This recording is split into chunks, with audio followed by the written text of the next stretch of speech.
Whoops, let me get the camera. That's better.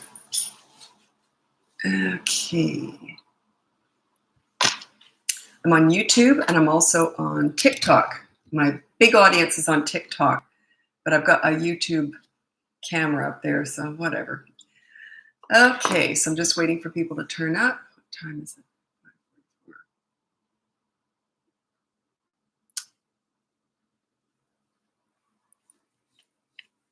Oh, got 3 people in here.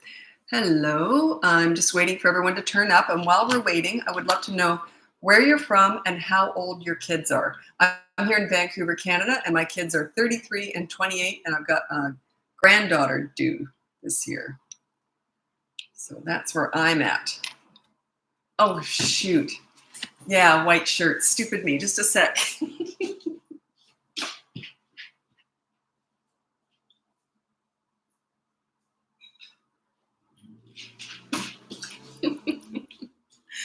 Oh, thanks for that. I keep wearing a white shirt and the letters on here are white, so I have a hard time reading it. But I might get too hot, so we'll see how I go. Oh, that's better. Oh, that's much better. Thank you.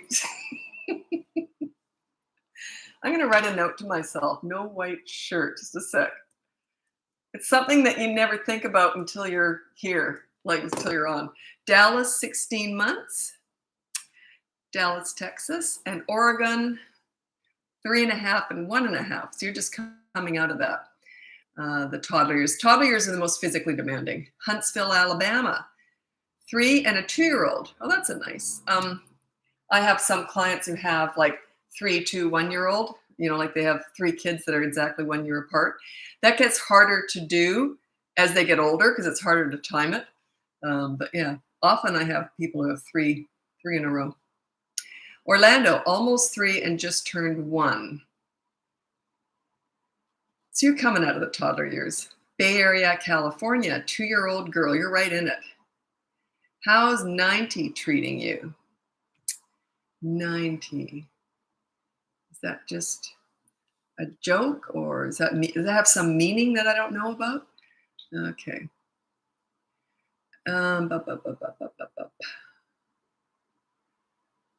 Papua New Guinea, 6-month-old.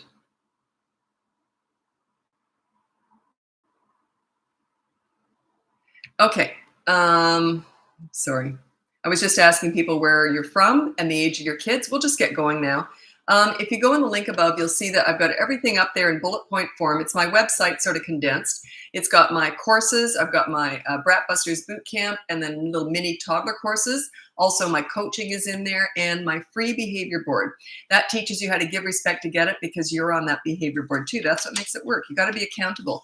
Whenever I'm out in my personal life and people ask me what I do for a living, I don't really want them to know what I do because I don't want to get into the conversations about it. So I just say I teach accountability and respect, which is really all I'm doing here. That's all I'm doing. Okay, so let's get going with your parenting questions. 5 and 22-month-old. A lot of young families, like young kids. New Jersey, 2-year-old and 6-month-old. Iowa, and have 4, 3, 16 months. Wow. You're busy. 2 and 4 in New York City. 2 years and 4 months. So do you have a 2-year-old and a 4-month-old or a 2 years and 4 months? I always get that mixed up. Nashville, Tennessee. Oh my goodness. Oh my.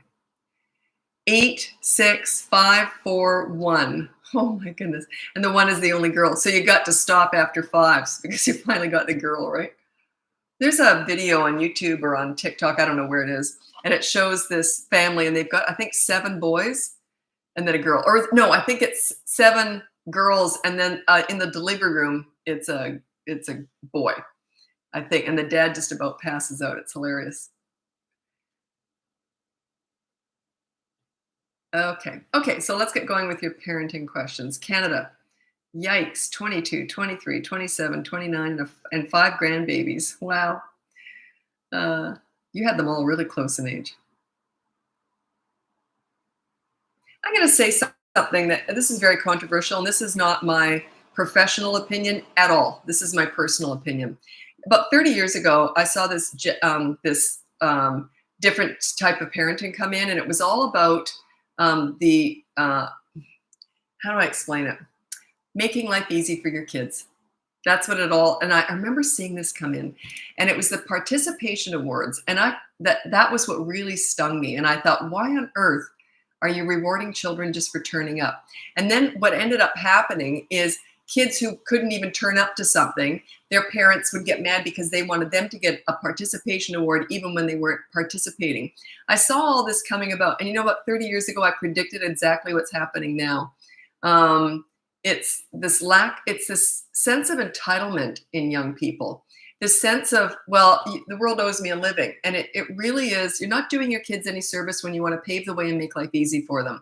You love them at home, everything's great at home, but don't go out trying to save the day. Don't go out, asking for them to get participation awards. Don't go and tell the teacher to treat your child special than the rest of the other kids. I've seen this for 30 years now, and I've really seen the results of that whole style, that whole genre of trying to pave the way for your kids and make everything easy. Someone even said to me, how do I make chores fun for my kids?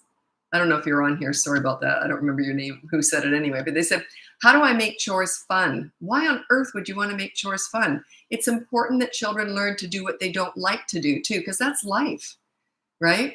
Don't try and make life, everything fun and easy for them. It's okay that they don't like scrubbing a toilet. There's nothing wrong with that. So I just want to get that out of the way. Stuff like this comes up all the time in coaching. Because you know what's interesting? A lot of my clients are now have kids. They were raised like that. And so they just have a really bad example of how to raise kids. Okay. Bum, bum, bum, bum, bum. That 2-year-old been having tantrums over the smallest things, and it lasts for almost an hour. Sounds completely normal. I'm going to read my top 5 tips for toddlers, okay? If you're parenting a toddler, these are my 5 top tips. Number 1, child-proof your home so you never have to say the word no. Number 2 is set up a toy rotation system so they're never bored. Number 3 is enter their world to connect with them. If you want to play with your toddler, you get down on the ground and play in their world. Don't go to the nail salon with them, okay? Don't take them for coffee. You go to the park and roll down the hill with them. If you start connecting in their world, they're going to look at you differently. That's part of leadership. Number 4, this is for you. Stop trying to figure them out. They don't make any sense. They're not figure-outable. They're just forming. They're brand new, fresh human beings. They're not figure-outable yet. And number 5 is if you're trying to stop a behavior with a toddler, you don't use words. It's not about discussing their feelings and regulating their emotions and all that garbage. It's about consistent corrective actions. They're not about words, they're about actions. And you've got the thing there is consistent. If you do it 9 times out of 10, they're going to remember the one time you didn't do it. It's a mixed message. So yeah, that's my 5 top tips for toddlers. Okay. Oh, I'm too sweaty with this on. Oh, shoot. I might just have to hold it in front of me. I can't see the lettering, which is white, when I'm wearing a white shirt. So I might just hold this in front of me. It's just too hot. Sorry about this. How do you unspoil a child? My 3-year-old expects a toy. Okay. You just stop doing it. They'll eventually learn. They're 3. They're brand new still. So just stop doing it. Say no more toys when we're out. We're not buying you anything at the store when we go out. But you can't make exceptions because they're going to think, well, okay, sometimes it's okay, sometimes it's not. So yeah, don't go to the store and buy your kids toys. There's no need. Okay, there we go. Sorry, I just can't see the white lettering if I'm wearing white. Okay. Someone said, at what age are babies supposed to listen when their name is called? I don't know. They usually know their name pretty early, I would say. I don't know. Does it matter? Like, they're not going to do anything about it anyway. They know when you're talking to them. Okay. It's so hard to not intervene when you see a mom doing all the wrong things. Doesn't bother me at all. Nope. I just sit back and watch because those parents are doing the best they know how. The only time I ever give any advice is when you solicit my advice. If someone hires me or you're on here. But otherwise, in my personal life, I've never told anyone how to parent. And I'll never tell my kids how to parent. You just sit back. Yeah. It's really not, it's not your place, you know?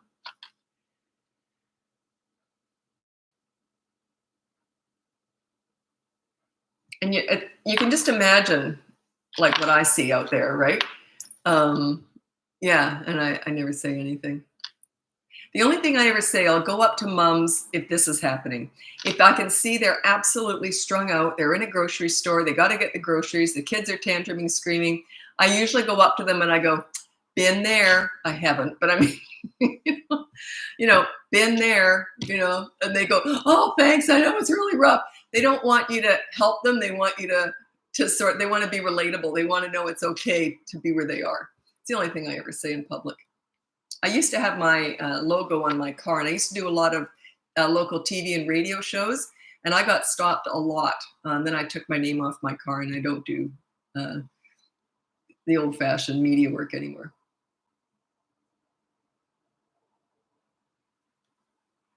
Okay. How do you deal with backtalk and disrespect? You don't. That's attitude. That's a direct result of your lack of leadership. That's all that. All it means is they don't respect you. You got to work on your leadership. That will not happen.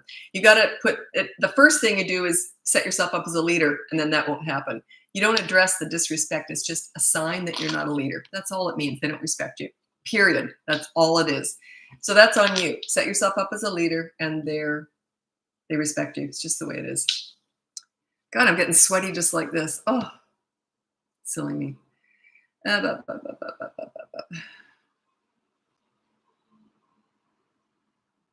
do you handle a toddler whose favorite word is no? Let's clean up the toys. No.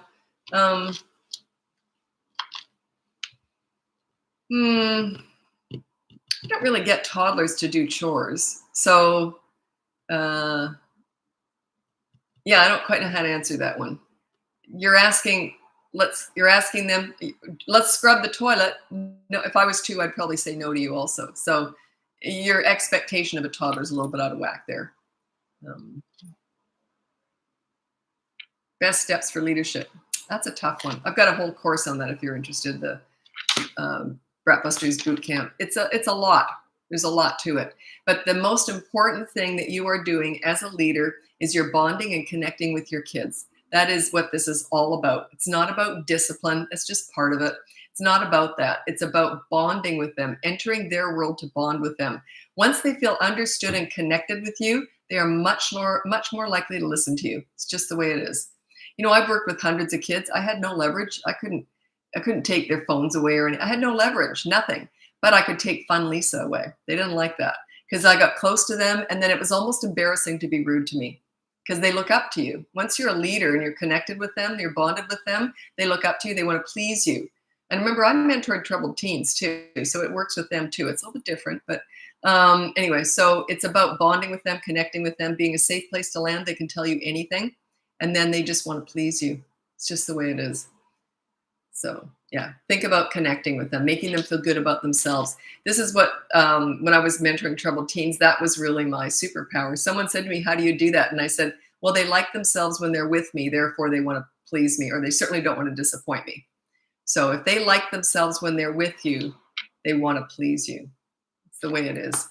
Think about it. Have you ever been around someone who makes you feel great about yourself? Would you ever be rude to that person? Wouldn't that be kind of embarrassing? It's almost like you're shooting yourself in the foot. It's like that.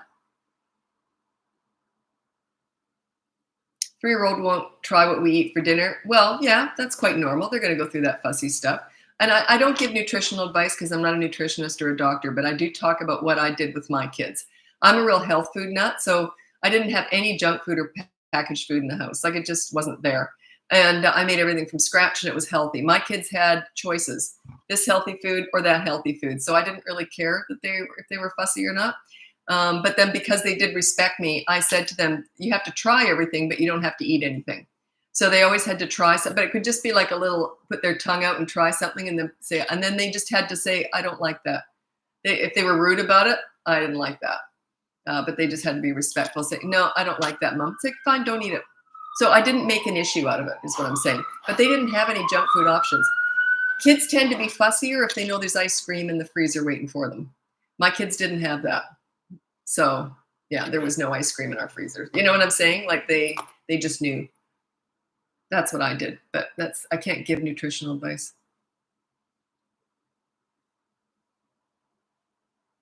Son bangs his head on things and he whines. Yeah, they're going to do that. That's just manipulation, usually, unless they're under the age of 3. They're just doing it because they don't know any better.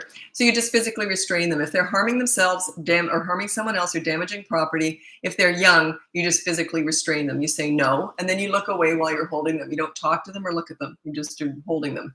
And then let them go, see what they do. If they do it again, say no and hold them again. They'll eventually learn. Sometimes, God, it's all sweaty. Sometimes, oh shoot, I forgot what I was going to say. So I'm just getting all sweaty. I can't see the words when I'm wearing my white shirt. So that's why I'm doing this. And I'm getting all sweaty. Mine will only eat broccoli and greens, and I have to give it separately if he needs protein. Yeah, my kids they like broccoli. It's one of my favorite foods is broccoli. Yeah, clean out the junk. That's just my personal view. It's funny, and someone said to me, I don't know if it was a client or on here, someone asked me how to get healthy food into your kids. Well, I could puree healthy food into just about anything. You should have seen my cookies, my muffins, my cakes. They were full of seeds and nuts and everything ground up. And my son was very confused the first time he went out and had pizza because the sauce was red. Mine was brown because it had pureed spinach in it. So he thought that pizza sauce was supposed to be brown because I made all my own dough. I made all my own sauce. And so, yeah, I snuck it into everything. Yeah, right. Sneak it in. Yeah. You have to get crafty as a mother. And they have so many great things out now. I remember we had this masher, and it was this thing that you'd rotate to mash food for babies. Like, they've just got the best equipment out now for, that magic bullet. Geez, I would have loved to have had one of those when my kids were little. I've got one now. I love that thing. And the Vitamix, I've got one of those too. I'm vegan, so I've got all the Vitamix and stuff. So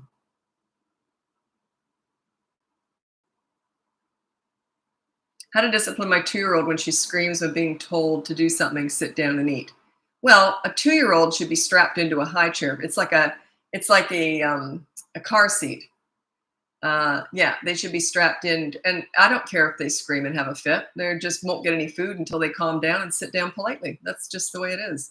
So you got to take charge of this stuff. They already know if they're doing that, they already know they're in charge. Or at the very least, they know that you're not. So, yeah. My kids had never had an option. They knew they never got any food till they were sitting in that and buckled into that high chair. There was no food. They wouldn't even have thought about it.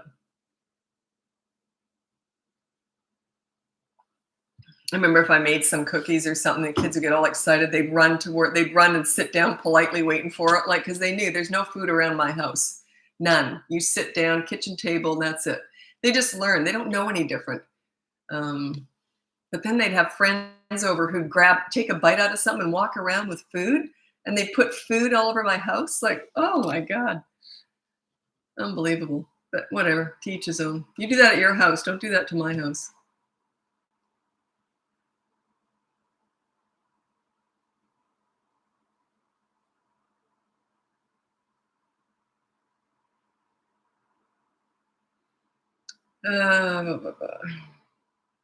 Okay, what would you do if your kid throws rocks outside when you ask him not to? Well, there's got to be a consequence for that. So how old is he, though? I need to know his age. And I'll tell you a funny story about my son, depending on the age of your kid. And he threw it at me when I told him not to throw rocks.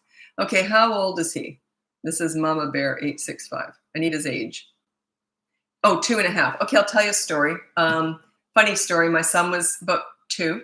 And he was out in the sandbox, and I was inside. I was watching him. He was outside in the sandbox, beautiful sunny day. I'm inside at the kitchen sink, whatever, and I'm watching him. He doesn't know I can see him, though, because he's out in a bright light, and I'm inside. It's all dark, right? So anyway, I was just doing dishes or something, and I heard clunk, clunk. He was throwing rocks near the rockery area beside the sandbox over the fence into the neighbor's yard. So I went out there, and I said, no, you do not do that. And I said, now we have to go down, and I don't know why. I was doing everything wrong. I was doing the mini therapy sessions. I don't know why. I knew better, but I was doing all this discussion garbage, which is absolute garbage. And you don't do that. Let's go down. We're going to go pick up the rocks. So I go down to the neighbors. They're sitting out in their patio. They can hear all this happening because we're up it's like their house is here, ours is up, and there's a wall between us, like a rock wall. So they could hear everything. Anyway, so I go down there. They have older kids. They're experienced parents. And I come up and I said, I'm really sorry about that. He's, say you're sorry. I got him to say he was sorry. sorry. And I did everything completely wrong. And then I said, we're going to go pick up the rocks. He won't be doing that again. And they're looking at me like, you stupid new mother. Like, because they already knew more. They had 3 kids that were older. So anyway, so they're just humoring me. Yes, Lisa, yes. So anyway, he picked up all the rocks and I said, okay, let's go. What a good little boy. And so I went upstairs and I said, now you don't do that again. No, mommy, no, mommy. Sits down. I'm like, oh God, I'm such a wonderful mother. Look at this. I solved all the problems. So anyway, I go back in the house and I hear it again. He's throwing rocks over the fence again. And I go storming out. I was so mad. I go storming out, and mid-storm, I stopped myself and I got, wait a minute. I didn't teach him anything. Nothing. I did everything wrong. So then I corrected myself. I went back down to the neighbors with my son. I didn't say anything to my son. I took him with me. We went back down. We picked up all the rocks. The neighbors at this point are laughing at me because they knew this was going to happen.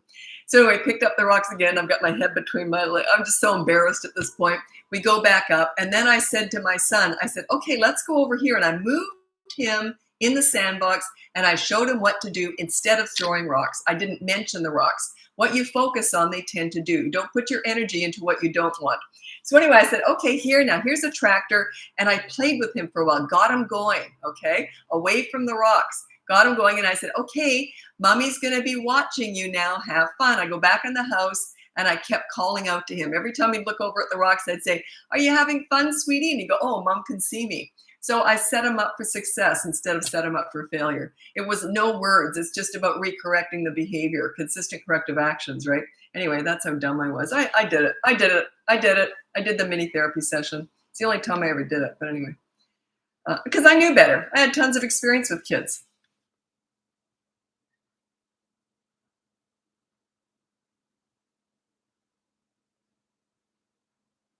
Yeah, I didn't even think of that. I got upset with him and brought him back inside. Yeah, you show your kid, you focus more on what you want from them rather than what you don't want. The discipline is very quick. You know, when I'm disciplining kids, it's very quick. It's like over within a flash. Then I focus on the good kid. Here you go. Here's how you play properly. You know, and if you show anger, they will mirror the anger. They will either show fear initially, but it'll grow into anger towards you because they're modeling your behavior. So don't show anger.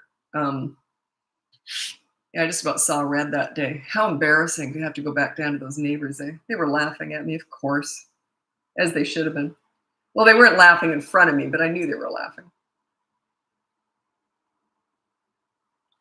Okay.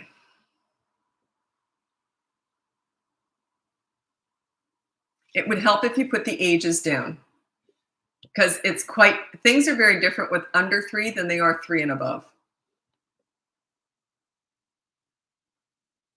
Yeah, 18 months old hits her head on the floor. They do that. Just say no and restrain her.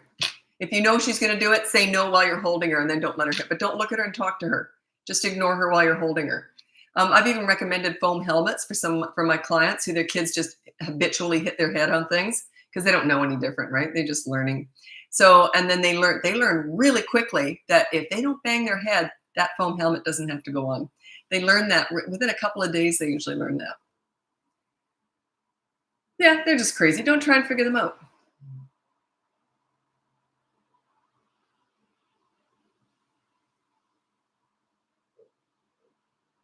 Oh, 11-month-old throwing food off high chair. Yeah. They're just learning. They're just testing you. They're just trying things out, right? So what I do is if a kid throws food, I hand feed them. The rest of that meal, I hand feed them. Do they like it? No. Do they learn? Yep. If you want to be handed food, don't throw it. Kids learn that. I've looked after tons of kids too, and they learn that really quickly with me. So I say, no, you can still eat, but I'm hand feeding you now. You see, say no, and then hand feed. It's got to be quick though, so they can connect the two. And I know they're going to kick up a storm because they want to feed themselves. So what? If you're afraid of a scene, a fit, or a tantrum, they are in charge. Walk through it. Say, okay, here's my opportunity to exercise my leadership. Walk right into it. Walk into the fire because that's where all the lessons happen. Behind every storm, there's a rainbow. All my clients want the rainbow, and I say, you ready for the storm? Because it's usually going to get worse before it's going to get better. If you haven't been a leader in the past, all of a sudden you start exercising this leadership, your kids aren't going to believe you. Okay, they're going to kick up a storm because they remember the old you where they were in charge.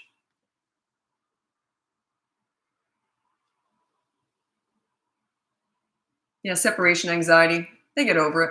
Just ignore it. Do the dump and run real quick. Bye, and then leave with when you're going to see them. See you after school and go. They tend your anxiety tends to feed their anxiety.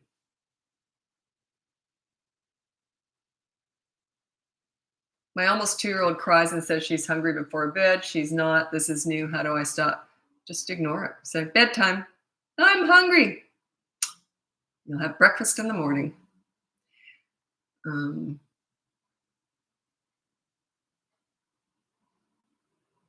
how do you control a 4-year-old when she cries for things in public, but when told no, she cries towards.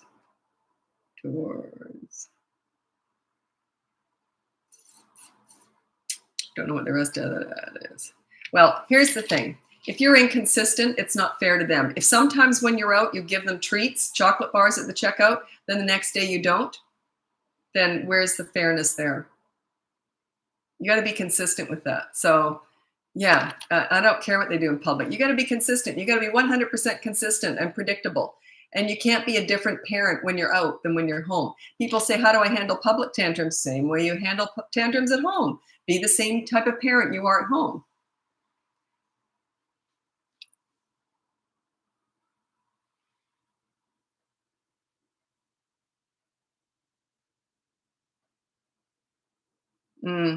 Okay.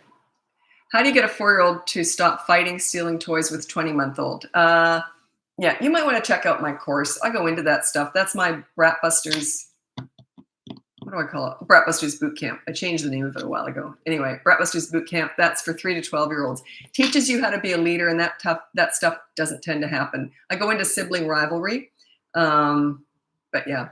And then if they grab a toy off a younger sibling, that younger sibling gets the toy for the next hour. So yeah, make the punishment fit the crime. There's a lot of different ways to deal with that, but that's my quick answer.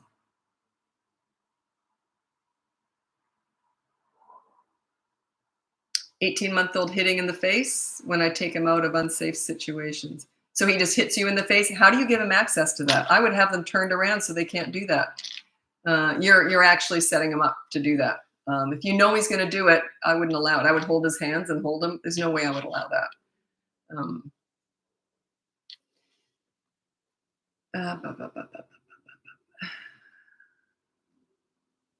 Does that work for a 2-year-old? Does what work for a 2-year-old? The difference between a 2-year-old and a 3-year-old, a 2-year-old is all about in the moment and they don't think before they act. Once they're 3, their frontal lobe is really developing at that point. They can stop before they act. They can stop and think and reason before they act. Will they do it every time? No. You're there to train them to do it. So it's more of a knee-jerk reaction, but they can stop and think. They have the ability to stop and think and reason. That's why the behavior board starts at the age of 3. That behavior board is completely free. I've actually changed it up quite a bit. It's completely free. Well, I've never changed the behavior board, but the way it's presented is different there now. That is completely free. It's up in the link above.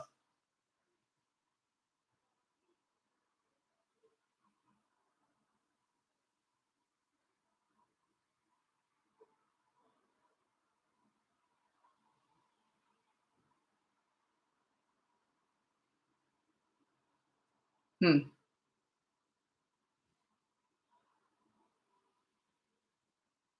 ABA therapy. I looked this up. I'd say maybe once every couple of weeks. I always forget what it's called. What it means.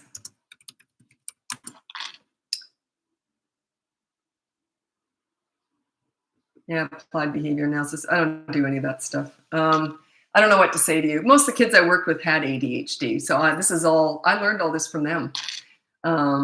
So yeah, and the ODD, oppositional defiance disorder, is not a medical diagnosis. It was the doctors that I've worked with have said it was invented to make moms feel better about themselves. It's not a medical diagnosis. Just means you got to work on your leadership because all their behavior is 100% on you.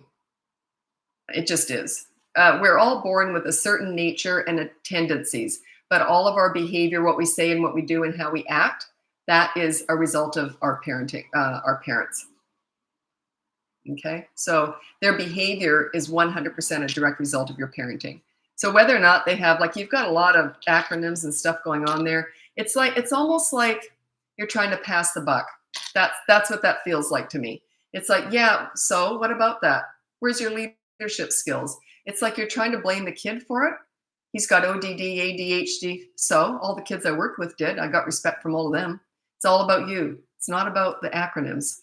Don't get caught up in all those diagnoses. Whenever I was mentoring kids, especially troubled teens, they'd hand me these giant files to review.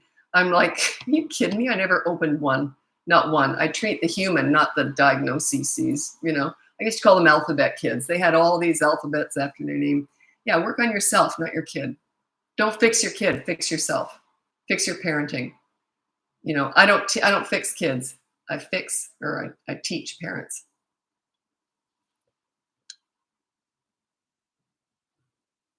I've actually worked with parents who've said, well, he can't be fixed because he's got ODD. In other words, you're saying, I want to blame him, not me. It's all his fault, not mine. That's exactly what that says.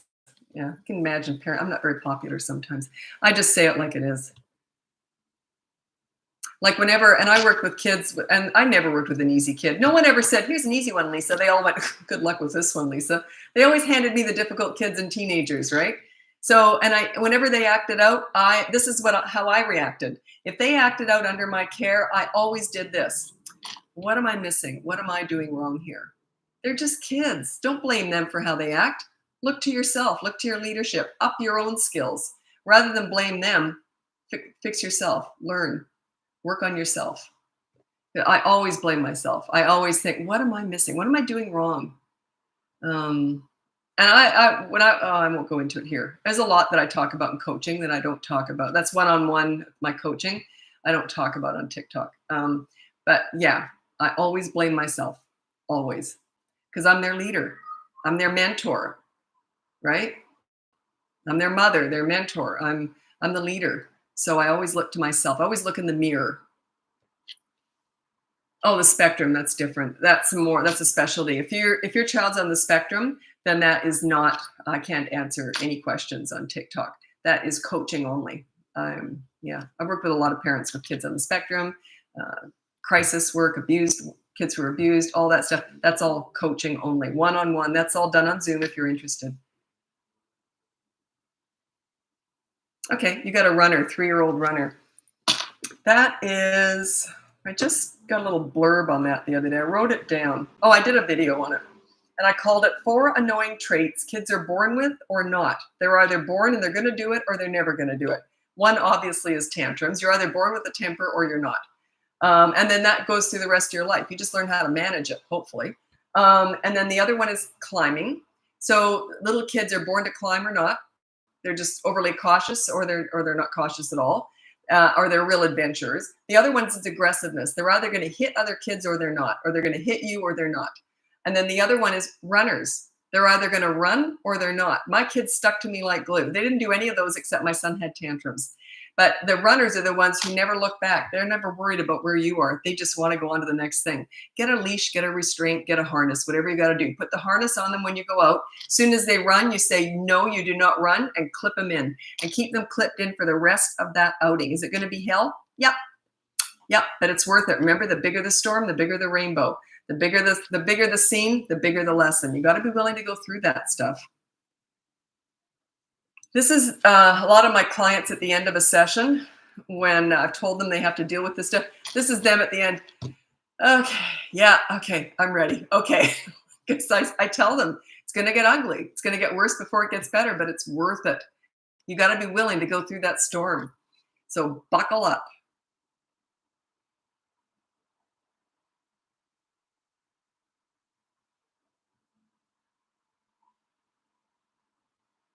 It was funny. My daughter was reading. She has access to all this stuff, and she's in marketing. She loves watching all this, and she's the one who told me to get on TikTok. Anyways, she was reading it, and she goes, "Boy, people tell you everything." Like in the questions, she goes, "They just open up," because my daughter's not like that. She's like that in her personal life, but not in public.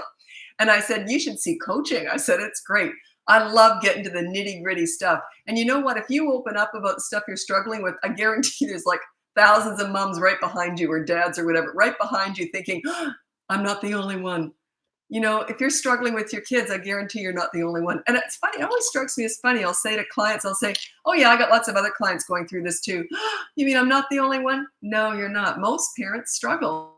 Parenting's the hardest job in the world with the least amount of training, and yet everyone expects you to be an expert, especially you. Doesn't make any sense at all. Makes no sense whatsoever.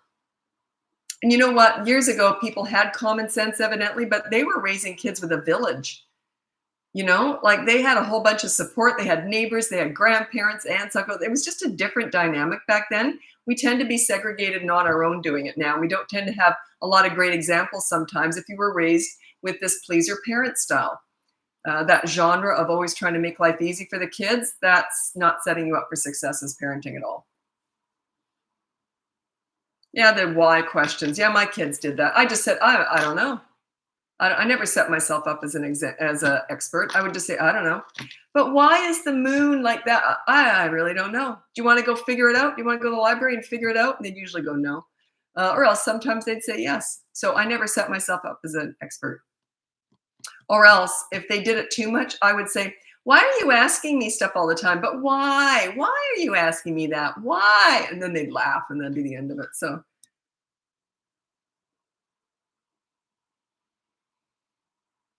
my son asked me a question once. He would be about 3. He says, Mommy, and I said, yes. He says, what was it like when you went to school? Were all the dinosaurs walking around like just on your way to school? And I said, oh yes, absolutely, the Tyrannosaurus Rex. And we'd say, hi, high five. I could have killed him. Another cute thing he said was my mom was visiting from Canada. We lived in Australia, and my mom was visiting from Canada. And my son said, he would have been 4, maybe, I don't know. And he says, Grandma, do they, and you know how when kids ask a question, then you ask them to clarify or something, they start right at the beginning again? He goes, Grandma, do they have geeses in Canada? No, do they have gooses in Canada? And he said, oh, sweetie, that's geese. And he goes, oh, Grandma, do they have geeses in Canada? I thought that was the cutest thing. He just starts all right from scratch again. Hard to explain to a little one that there's different types of plural.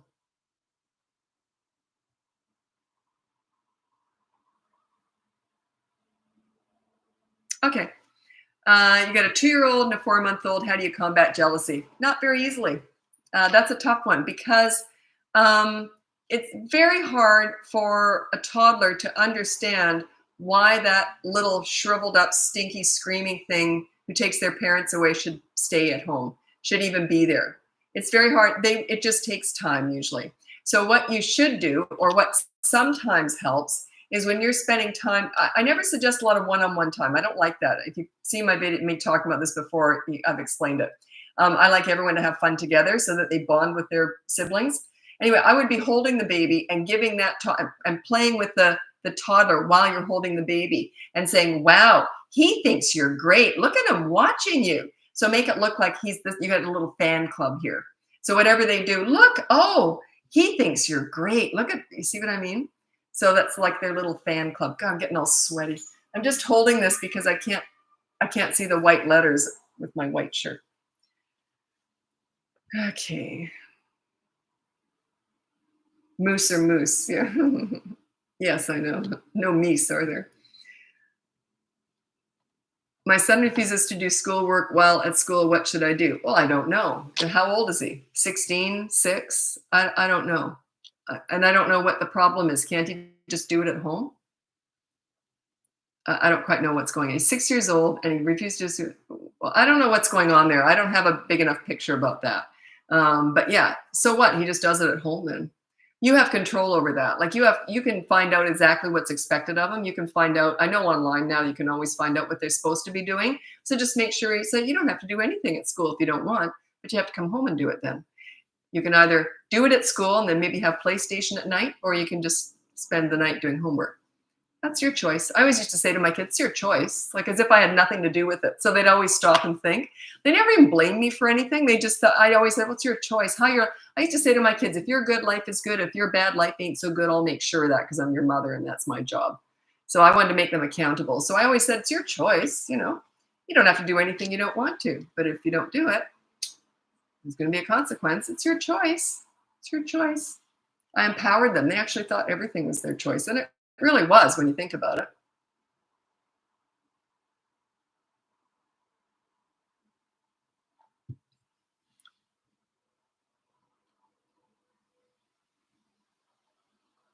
Your 2-year-old wants affection during 10. Okay, they want validation. They don't really want affection. Anyway, so yeah, I just let them hang on to you, but sort of don't even notice. Don't hug them. They can hug your leg or whatever, climb up and do all that. It's just manipulation in a way. It's just validating what they're doing is okay. So I just ignore it. I ignore all the crazy and reward the calm. As soon as they calm down, I don't even hug them then so much. I would just say, oh, do you want to read a book? Something they can crawl into your lap and it's all nice, but I don't go overboard with affection when they're acting crazy. I just don't. They'll survive. They'll survive. They learn to go into the light. They learn how to calm down and not have tantrums anymore if you do it this way. If you're always hugging them during tantrums, they think, oh, tantrums are good. I get lots of affection during a tantrum. So you don't ever reward a tantrum. It just makes them grow.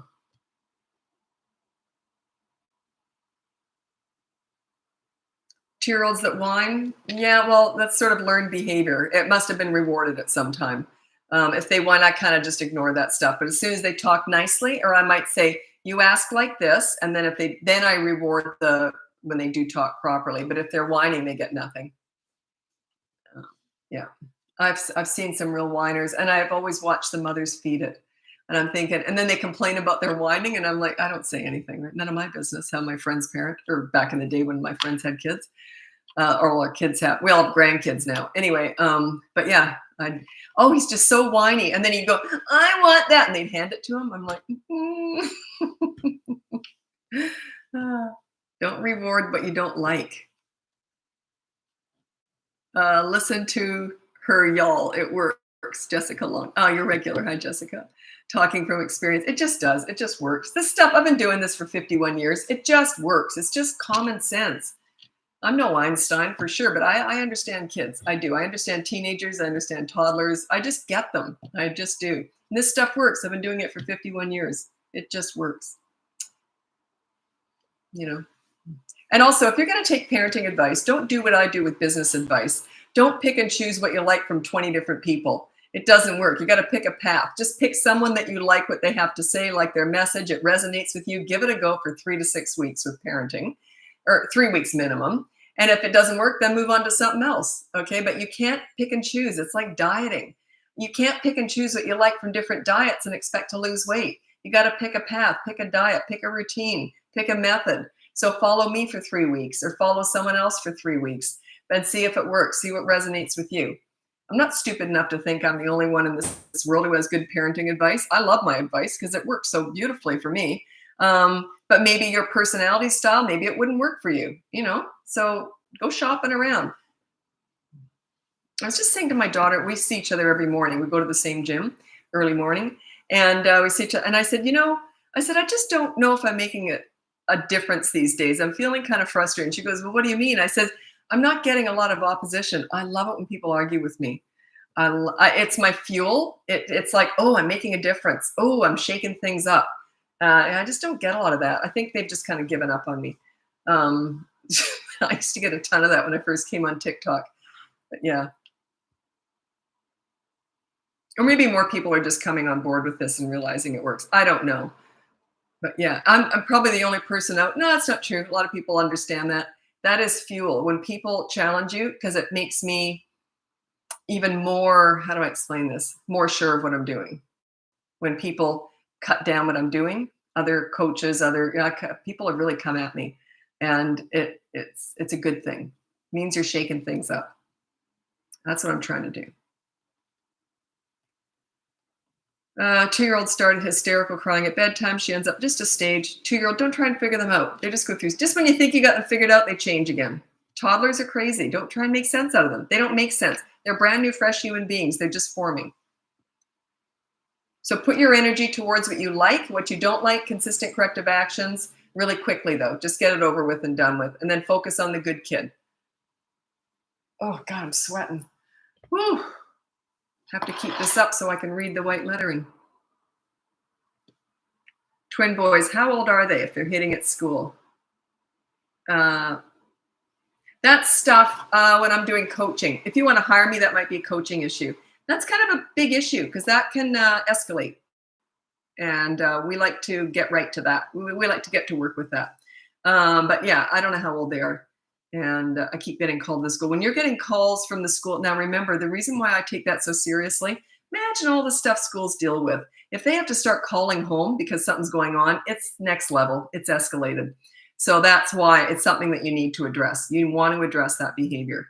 Are they hitting each other? Or are they ganging up and hitting other kids? And are they like a tag team? So I don't know. If you want my help with that specifically, then you might want to hire me. That's in the link above there.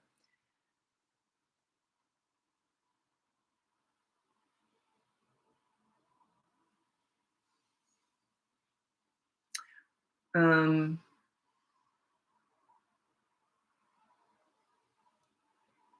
okay, sometimes people ask me something that it's out of my wheelhouse. Like there's really not much I can do. Someone on YouTube said 2-year-old is high energy and loves jumping up and down, pushing chairs down, blah blah blah. I'm assuming you live in an apartment because the neighbors are complaining, right? And then you say if you can't get outside, if you can't burn off your 2-year-old's energy, how can I help you? Like what I mean is you're asking the impossible from me. You need to find a way to burn off their energy. And if you live in an apartment and they can't be jumping around, that's very hard for me to give you any advice. You have to be able to get them out. Even getting them down in the lobby and running around down there, like there must be somewhere you can take them where they can get the energy out. But yeah, that's a big ask. You can't burn their energy, but they got lots of energy. What do you want? What do you want from me? You see what I'm saying? So yeah, try even the parking lot. I live downtown, and we have lots of little kids in our building. And the parking lot is where a lot of parents have their kids cycling around down there. And all of us neighbors know that. Like we all drive really carefully, so because we got little kids around.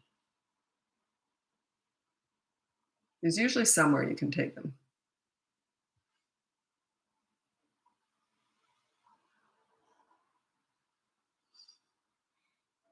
Okay, 2-year-old, 2 year and 3 months, hitting and bites when he doesn't get his own way. I've got the perfect course for you. If you go up above, toddlers who hit and bite is my course. It's one of my mini courses that goes into that in great detail. If they're having a tantrum and biting and hitting during a tantrum, that's different. That's another course. A lot of people buy both those courses, but if they're not tantruming and they're just hitting and biting, just get the one, toddlers who hit and bite. That's up in the link above. Constant whining, that's usually learned behavior. So it means that you must be rewarding that in some way. You probably get fed up with it and just give them what they want. Make sure whining never works. It's one of those things. If it never works, they usually stop doing it. Kids are pretty pliable. They only tend to do what works. Past the age of 3, especially 3.5, they tend to only do what works. So whenever a parent says, oh, they're whining all the time, and I'll say, how old are they? They're 7. Well, you've taught them to do that, guaranteed. There's no way a 7-year-old would be whining if it didn't work. But sometimes under 3, yeah, they will. But just you teach them now that it never works. You're never going to get what you want by whining. No, he doesn't hit any other kid but his brother. Is that the twins? Do they hit at home? Is that the twins? He hits him all day long. Wait, I'm going to look back.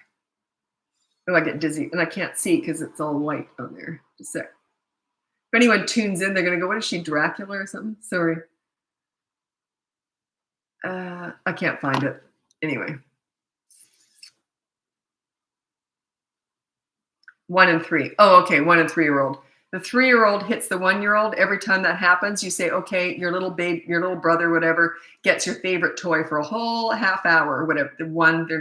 And then you play with the 1-year-old with that favorite toy. But don't let the 1-year-old play with the 3-year-old with that favorite toy. That's one of my clients' favorite discipline methods. So if an older sibling hits a younger one, the younger one gets to choose their favorite toy and play with that for the rest of the day. But when you're dealing with a baby, you just play with the baby with that toy.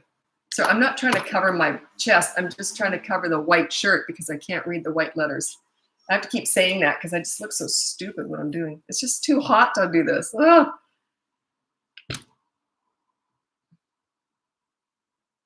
Feel so helpless. Yeah, parenting's difficult. Parenting's messy. Life is messy. Yeah.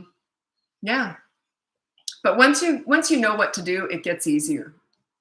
So that's what I'm here for. I'm here to give you options, and also to make you realize you're not alone.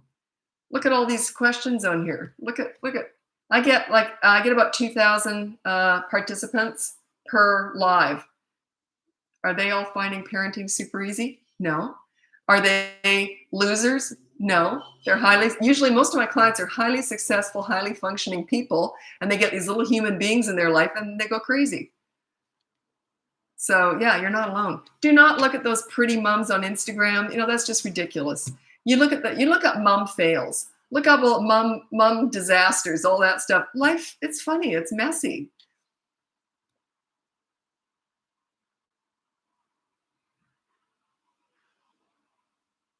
Three-year-old acting out in gymnastics class, not listening to teacher and running off. I am so sorry, but that's a tell. That means they don't respect you.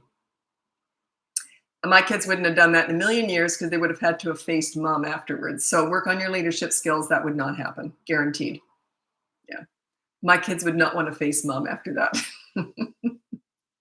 Funny thing is, my son said to me years later after when they grew up, he says, "Why was I so afraid of you? You never did anything." And I said, "No, it was just respect.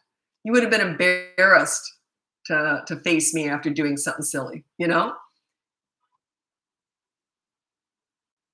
3-year-old drops body when it's time to go. Pregnant, so can't pick him up. What to do? I can't help you with that. You're physically, what do you want? What do you want? There's nothing you can do about that. You just have to wait him out. I'm going to tell you a funny story, though. My son was 5, and I was 9 months pregnant. I think I popped her out 2 days after this happened. Anyway, and I get big when I'm pregnant, like 70 plus pounds. I was big. Anyway, so I don't know what happened to me, baby brain or something. Now remember, he's 5 at this point, and she was born 2 weeks after he turned 5. So I was just about, I think I popped out 2 days later. I popped her up. So I took him to one of those fast food places, and they had the outdoor playground. That's what we went for, right? So I think I got an ice cream cone, and then he got to play in that playground. It was a new one. We'd never been there before. Now he's 5 years old, but he was not an adventuresome kid, not a climber, not adventuresome at all. So like he wasn't one to take chances. I'm like that. I'm very safety conscious. So anyway, there was that big slide where you climb up, and the ladder had a wire, like a metal cage around it. I guess so you couldn't fall. I don't know why, but anyway, if you fell, you just clunk your head going all the way down. But anyway, had a cage around it, so it was very steep, and it went up, straight up basically. And then you get to the top, very high, and then it was all caged in up top. And going down, it was one of those tubes, but it spun, went around like that in this tube slide. So anyway, he saw this thing, and he says, "Can I go up there, mommy?" And I don't know why, but I said, "Sure." And I knew him. I don't know why I said sure. You'll understand why in a second, why I shouldn't have said sure. So I said, "Sure, go have at it." And I wasn't thinking, I was hot. It was in Australia. It was stinking hot. And so anyway, gets to the top, and he says, "I'm scared." I knew instantly. I went, "Oh no." And there was people around, and they said, "We'll get him. We'll go." And I says, "No." And he was starting to cry, and "I'm scared." He wouldn't go down the slide, and he couldn't come down the stairs through the ladder. He was too scared. So I said, "No, he just wants mom. I'm going to have to go up." So I had to get my giant belly up this skinny little like ladder with the wire around it, whatever, all this metal around it. And I had to keep moving my belly. I could literally feel her trying to move her around so I could get my belly up. I get to the top, and my son looks at me. I just looked at him, and I picked him up and I chucked him down the slide. I didn't say anything because he knew mom knows how to take care of business. So I just chucked him down, and I could hear his head clunk on the sides as he went down. So he comes out the bottom, and he goes like this, splat right on his back. So I said, "Get out of the way." I had to go down now. So I went down, and I'm trying to protect my belly as I'm going down, and I'm trying to, but I'm clunking my head on the sides. I get to the bottom, bang, right on my back. When I get down there, my son says to me, "Can I go again, mommy?" That could have killed him. So we went home right after that, never did it again. But anyway, that was my funny stuff. Physically, you just can't do certain things, right? So what could I have done there? And I don't know what to do. If you can't pick your 3-year-old up, you can't pick him up. You have to wait him out.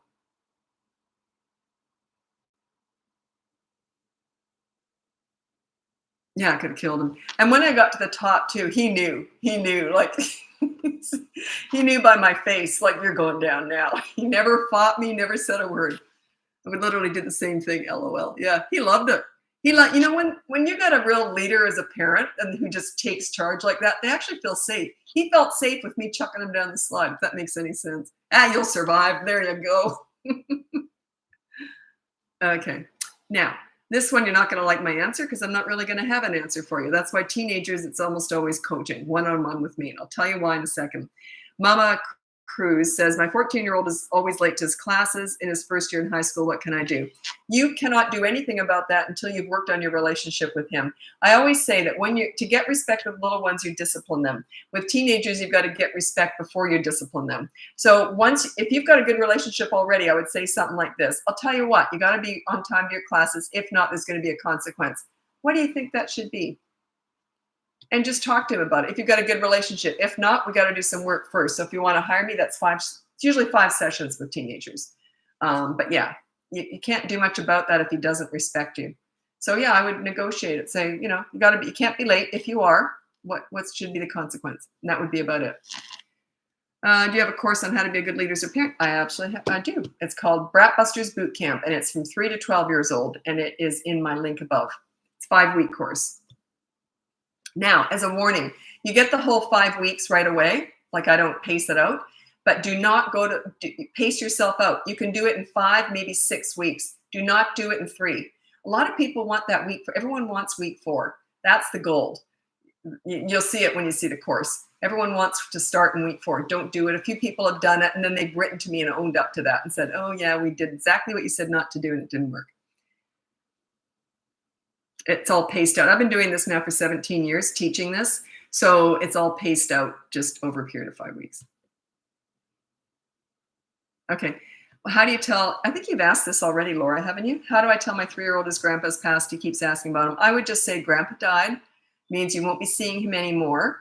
But and I would lie a little bit. I kind of use Santa Claus and all that stuff. And I would say, but he's up in heaven, or I'm not religious, but I'd sort of say, but he's still around watching you, but you just can't see him anymore. His body got too old.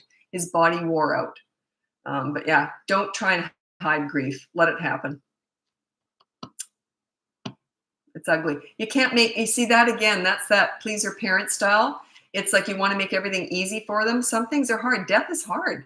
I lost all my grandparents before I was 10. I lost my dad when I was 14 to cancer. It was horrible. It was horrible.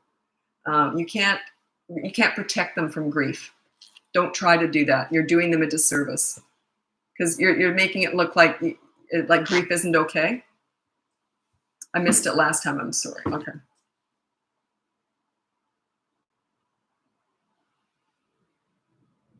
God, I'm sweating here. Sorry, I can't see the white letters because of my white top. So, sweating. Okay, any advice on helping my 3-year-old adjust to preschool? Also, is an all-day preschool too long for him? Not necessarily, but all day. What do you mean by all day? Is that 9 to 2 or is it 9 to 5? But usually if they've got little kids for that long, they know what they're doing. It's an adjustment period. Give it 3 weeks. See if it's still a problem after 3 weeks. But yeah.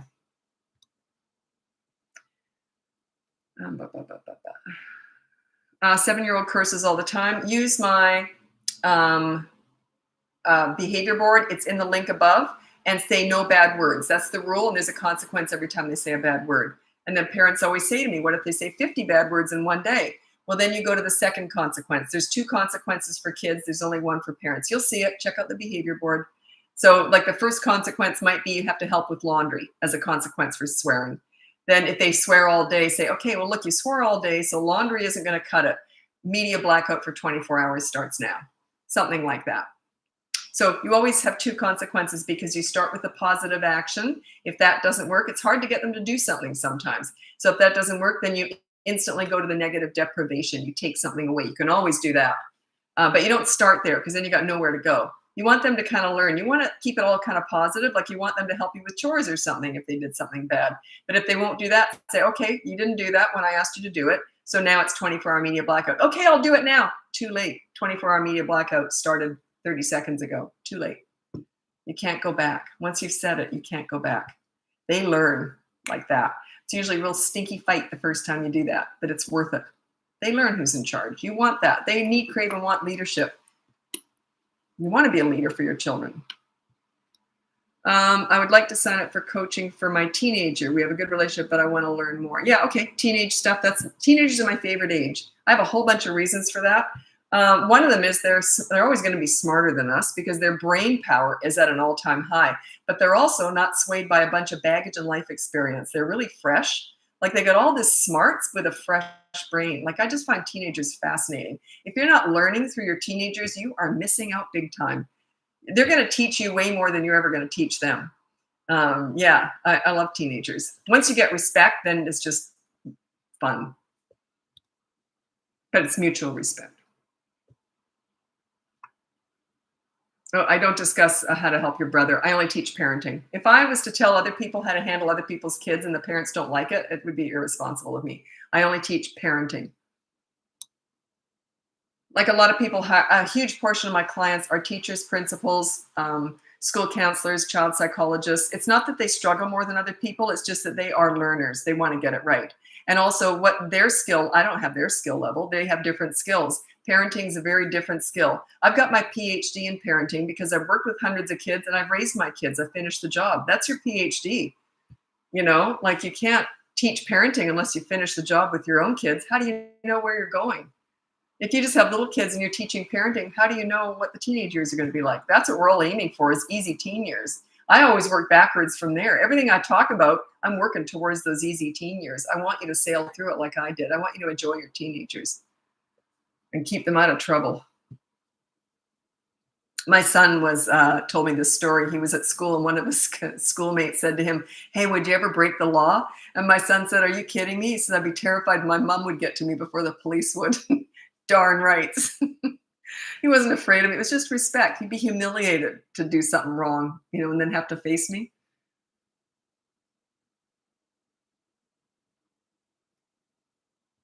Oh, I can't see, darn it. Shoot. Do you you're teaching okay, my coaching is done on Zoom, 1 hour per week usually. That's how it's done. So every week we get together, 1 hour per week. And you can change it, you know, just give me some notice. We can work around what's going on in your life. It's all very, you know, whatever.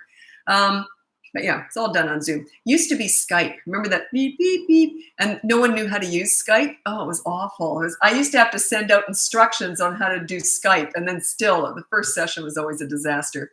And then as the years went by, it got easier. But then COVID hit. And now everyone knows how to Zoom. It's made my business so much easier. But yeah, it's all done on Zoom.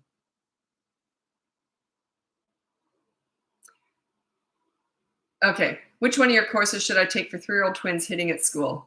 Okay, 3-year-old twins hitting at school. The course on 3 to 12-year-olds, it teaches, that's my Bratbusters boot camp. It teaches you all the basics to parenting, okay? And then if that doesn't work, some people will hire me for one session after if they've got something specific that is sort of next level, or I can't hit on every single topic.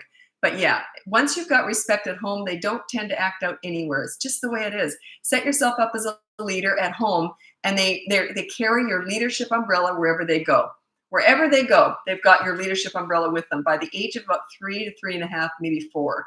If you're really good at this stuff, they don't act out anywhere. They're the same. If they respect you, they tend to respect everybody. My son was in grade 2, and his teacher called me on her lunch hour to tell me this. She thought it was so cute. She said, "I asked your son, why are you so nice?" And he looked up at her like this. He went, "Mommy makes us be nice," as if he had no choice at all. He had to be nice. Darn rights. Mommy makes me be nice. Isn't that cute? Mommy makes us be nice. I thought that was so cute. Anyway, you're darn rights. Yeah. So work on your leadership skills. That course, Bratbusters Bootcamp, teaches you how to set yourself up as a leader. That's all the basic skills. It goes into sibling rivalry. It goes into sex education, talking to them about drugs, everything. It goes into all that. But it's the basics. It is the basics. And sometimes, like I said, people will hire me afterwards because they think, and it really helps me out too. If they've already done that course, I don't have to go through the basics. So they've already got all that. Then we just deal with some stuff that's maybe a little bit different, right? Or a little bit more challenging.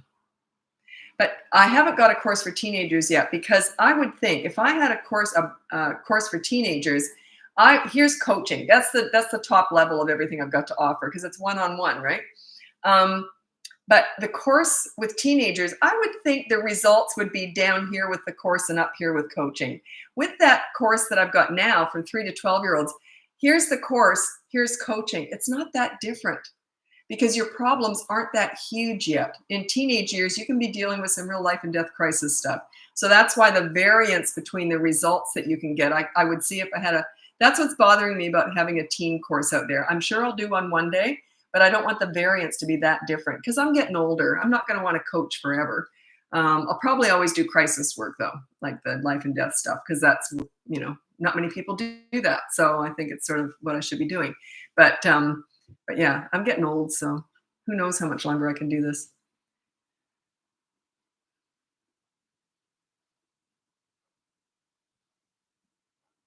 Okay. Why does my 18-month-old get so angry for no reason? Okay. I already said this earlier, and I'm going to read it out again. There are 4 traits that we're born with or we're not. We either have this trait or we don't. One is tantrums, which is a temper. It just manifests itself in tantrums. Usually they learn how to manage it. They're just learning how to manage it, okay? So you ignore tantrums. I've got tons and tons of videos on how to ignore tantrums. Just look up Bratbusters tantrums and look at all the hate comments in there. Those are my favorite ones. They're kind of clickbait. If I do a video on how to ignore tantrums, they almost all go viral. But I don't like to do a lot of them because I get bored talking about it all the time. But anyway, yeah, tantrums, they're either born to do it or they're not. They're just working through it. It's up to you to teach them how to manage their anger. You're never going to get rid of their anger. It's always going to be there, but they will learn how to self-discipline and manage it themselves. Hopefully, some adults are still having temper tantrums, but it is something you'll always have. The other one is climbing. Kids are always either going to climb or they're not. The other one is runners. They're either going to run away from you or they're not. And the other one is aggressiveness. They're either going to hit or they're not. My kids didn't do any of that except my son had tantrums. And to this day, he doesn't watch me on here, but he's 33. To this day, he is the one in the family that that is most likely to get angry. So, and it's just because he had temper. You can always tell that a tantrum. You never get rid of a temper ever. I never had a tantrum. My daughter never had a tantrum. How do you discipline correctly? Just keep watching. Keep watching. My behavior board is free, and it's up there in the link, and it actually teaches you how to discipline. But my focus is not on discipline. My focus is on connecting with kids. It's about your relationship with your child. Discipline is a part of it. Your kid does it all. I hear that every time I talk about that, they go, oh, my kid does all that. Yeah, they do all that. They're often, by the way, those kids who do all that stuff, they're often the athletes or the high achievers of tomorrow. Think about it. Would an athlete be cautious as a little one, or would they be a climber? You know what I mean? Like those traits can actually really work for them down the road. And also with the temper, they often are very hard, like they want to get stuff done right. They get mad when things aren't done right, so they're often high achievers. They're often very competitive. So later on, they're not necessarily bad traits to have, but with little ones, they are annoying as crap.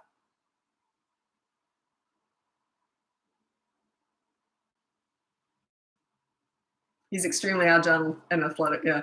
I was seeing this video. I know I've just talked about this over the last few days, but I saw this video. It was a while ago around a picture. So I can't remember what it was. But anyway, this kid they had really high ceilings and it was a narrow hallway. And the kid had climbed up 2 feet on one wall, 2 hands on the other. He was little and he was up 18 feet. And the parents were just underneath trying to catch him. How terrifying, eh? But that kid's probably, some big athlete now, some gymnast or something.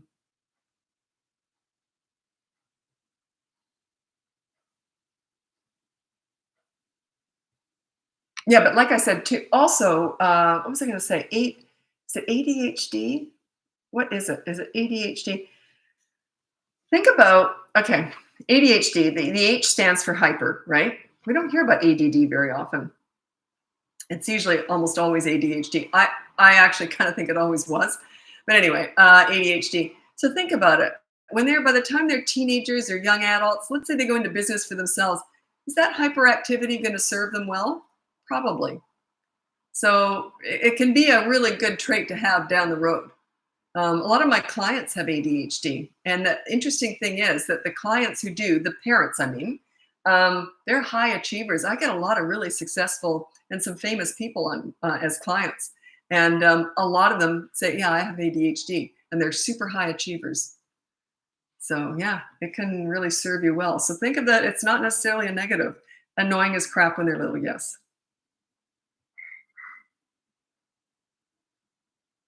There was a trait that Can I talk about this? No, it's too personal. The client would know exactly who I'm talking about. I like to generalize with a lot of clients, and a lot of them, it's just stuff they don't care. I never say names, obviously. But no, this one, no, I wouldn't say it. But it was an interesting trait that this child had. And I said, and I had just read about, I won't say what it was, but I had just read about, and you would know who this famous person is who has it. And it's the exact same trait.